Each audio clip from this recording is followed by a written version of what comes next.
बिस्मिल्लाहिर्रहमानिर्रहीम। अस्सलाम वालेकुम फ्रेंड्स, आप देख रहे हैं kitchen with Ishal YouTube channel.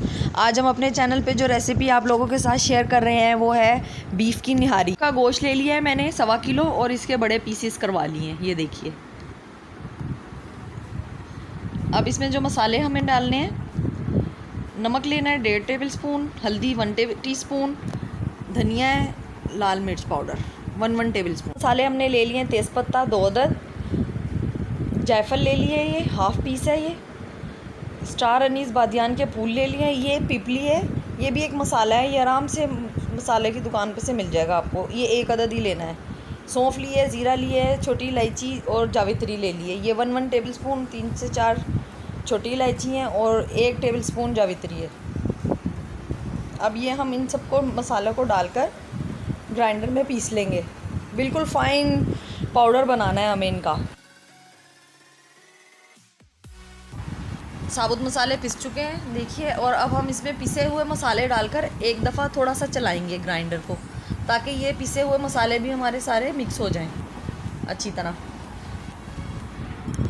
मिर्चें थोड़ी सी बचा ली है, मुझे तेज़ लग रही थी ये, इसीलिए मैंने थोड़ी सी बचा ली। अब एक दफ़ा चला लेंगे हम। देखिए ये चला के मैंने निकाल लिया है। थोड़ा सा तेज़ पत्ता अगर रह भी जाए तो कोई मसला नहीं है, तेज़ पत्ता ज़रा देर में पिसता है, ग्राइंड होता है। रेसिपी स्टार्ट करते हैं। 1/2 कप ऑयल ले लिया है मैंने। जैसे ही ये गर्म हो जाएगा फिर हम इसमें लहसुन अदरक का पेस्ट 1 टेबल स्पून डालेंगे। हो चुका है। अब हम इसमें लहसुन अदरक डालकर फ्राई करेंगे। 1 टेबल स्पून हमने ये ले लिया था। इसको अच्छी तरह इसका कच्चापन निकल जाए तो फिर हम इसमें गोश्त डालेंगे।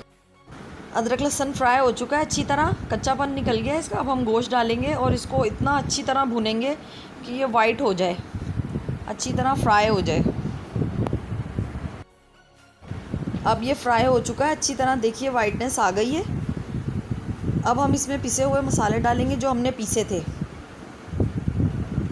और अच्छी तरह फ्राई करेंगे इनको मसाले मिक्स करके।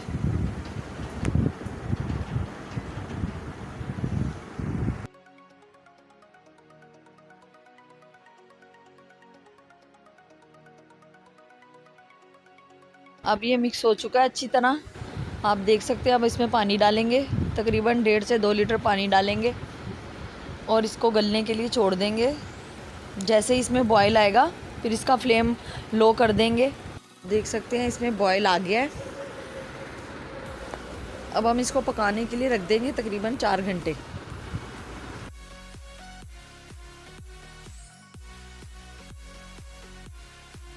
चार घंटे हो चुके हैं, आप देख सकते हैं गोश्त गल चुका है बिल्कुल।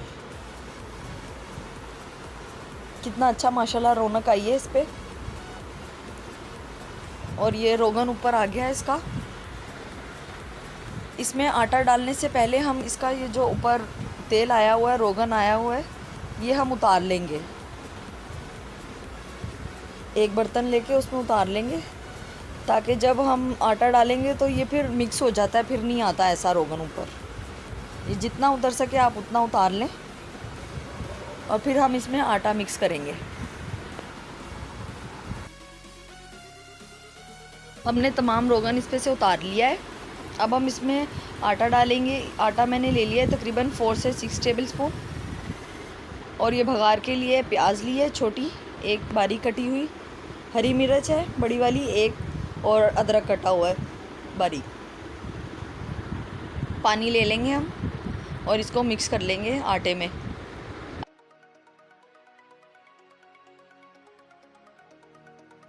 बैटर रेडी हो गया है, इसमें लम्स नहीं रहने चाहिए बिल्कुल भी। अब हम डालेंगे, आंच हल्की सी जल रही है और फिर हम इसको एक साइड से डालते जाएंगे और स्पून हिलाते जाएंगे ताकि इसके अंदर लम्स नहीं बने, गुठलियाँ नहीं बने। जितनी आपको रिक्वायरमेंट है, ज़्यादा गाढ़ा खाना चाहते हैं निहारी या पतली खाते हैं, जिस हिसाब से खाते हैं आप उस हिसाब से इसमें आटा डाल सकते हैं। आप आटे की जगह मैदा और बेसन भी यूज़ कर सकते हैं। अगर बेसन यूज़ करेंगे तो फिर आप उसको थोड़ा सा तवे पर भून लेंगे और फिर उसको डालेंगे इसके अंदर। अदरवाइज़ आटा और मैदा आप ऐसे ही डाल सकते हैं। देखिए अब इतनी थिकनेस हो गई है इसकी।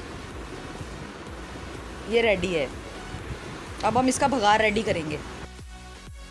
ये हम ऑयल डालेंगे फ्राई पैन में, तकरीबन 4 से 6 टेबलस्पून आप डाल सकते हैं ऑयल, जितना आपको पसंद हो। निहारी में तो थोड़ा ज़्यादा ही डलता है ऑयल। और इसको गर्म होने देंगे।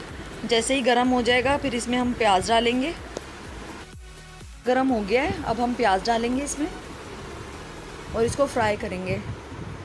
लाइट ब्राउन करेंगे, ज़्यादा डार्क नहीं करेंगे। आपको जैसी पसंद हो आप वैसे कर सकते हैं।